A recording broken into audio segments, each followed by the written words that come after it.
दोस्तों, जय माता दी। मेरा और मेरे एएस म्यूजिकल ग्रुप में आप सभी का बहुत बहुत स्वागत है। तो एक मैं नंद और भौजाई का बहुत ही हंसी मजाक का गीत लेके आई हूँ। जैसा होगा आप लोग कमेंट में ज़रूर बताइएगा।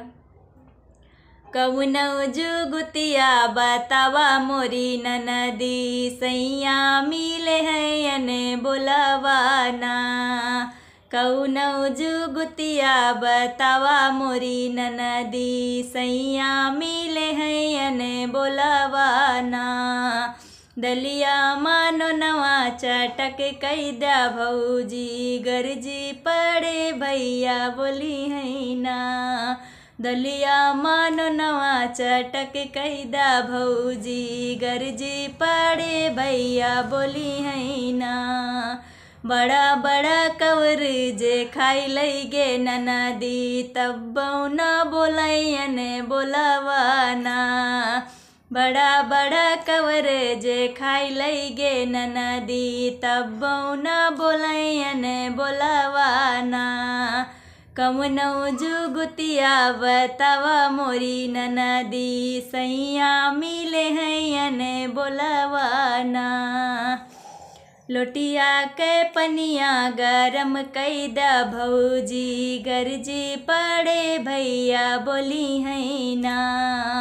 लोटवा के पनिया गरम कैदा भौजी, गरजी पड़े भैया बोली है ना। बड़ा बड़ा घुटवा जे पी लई गे ननदी, तब न बोलैयने बोलावाना। बड़ा बड़ा घुटवा जे घुटी लई गे ननदी, तब न बोलैयने बोलावाना।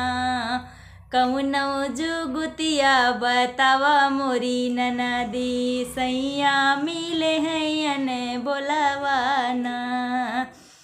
सेजिया पे कटवा बिछावा मोरी भौजी, गरजी पड़े भैया बोली है ना।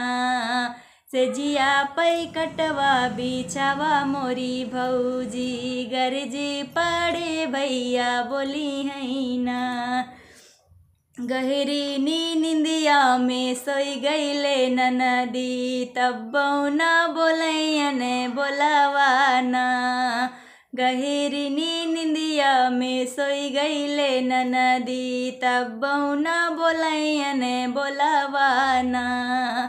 कौनौ जुगुतिया बतावा मोरी ननदी, सैया मिले हैं अने बोलावाना। लईके लुगरिया भौजी जातिउ नई हरावा, गरजी पड़े भैया बोली है ना। लईके लुगरिया भौजी जातिउ नई हरावा, गरजी पड़े भैया बोली है ना। जेठी के दोपहरिया माँ जाबू कहाँ गोरी, घाम लागे जाबू कुम्हिलाई ना। जेठी के दोपहरिया माँ जाबू कहाँ गोरी, घाम लागे जाबू कुम्हिलाई ना। कौनौ जुगुतिया बतावा मोरी ननदी, सैया मिले हैं अने बोलावाना।